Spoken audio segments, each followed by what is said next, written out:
जय श्री कृष्णा, राधे राधे, हर हर महादेव। आप सभी का बहुत बहुत स्वागत है आपके अपने चैनल भक्ति सागर में। पति एवं संतान के लिए किया जाता है चंद्र षष्ठी व्रत।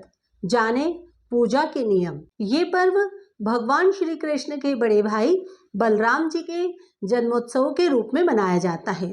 चंद्र षष्ठी को बलराम जयंती, लल्ही छठ, बलदेव छठ, रंधन छठ, हल छठ, हर छठ व्रत, चंदन छठ, तीन छठ, तिन्नी छठ आदि कई नामों से अलग अलग राज्यों में मनाया जाता है।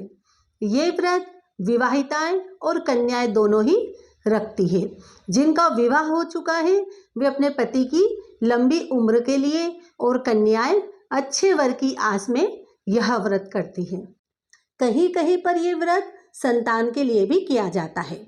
संतान की दीर्घायु के लिए व्रत रखने वाली महिलाएं पसहर चावल का सेवन करती है, महुआ पेड़ की डाली का दातुन करती है।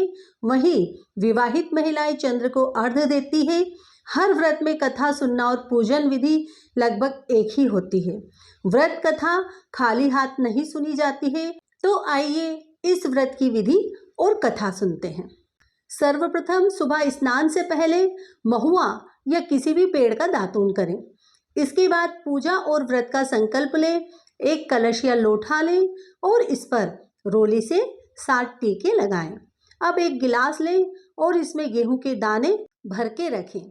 अब इन दानों पर आप दक्षिणा यानी कुछ रुपए अपनी श्रद्धानुसार रख दें। कहीं पर यह पूजा दोपहर तो कहीं पर शाम के समय की जाती है।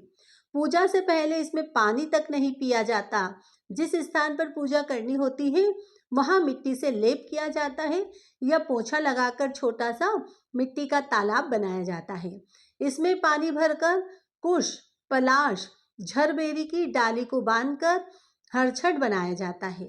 इसी के पास मिट्टी से गौरी, गणेश, शिवजी तथा कार्तिकेय जी की प्रतिमा बनाकर स्थापित की जाती है। फिर हरछठ को जनेऊ बांधा जाता है। इस पूजा में भैंस के घी में सिंदूर मिलाकर हल छठी माता का चित्र बनाया जाता है और फिर सुहाग की सामग्री चढ़ाकर पूजा की जाती है। व्रत कथा सुनते समय हाथ में गेहूं के 7 दाने जरूर रखें और उसके बाद चंद्रमा को अर्घ्य दें। गेहूं और रुपए ब्राह्मण को दें। आइए सुनते हैं चंद्र षष्ठी की कथा। एक नगर में सेठ सेठानी रहते थे। सेठानी मासिक धर्म के समय भी बर्तनों को छुआ करती थी। जब सेठ सेठानी की मृत्यु हुई तो दोनों ने अलग अलग योनि पाई, लेकिन साथ ही रहे। सेठानी कुतिया और सेठ बेल बन गए। दोनों अपने बेटे के घर पर ही रहते थे।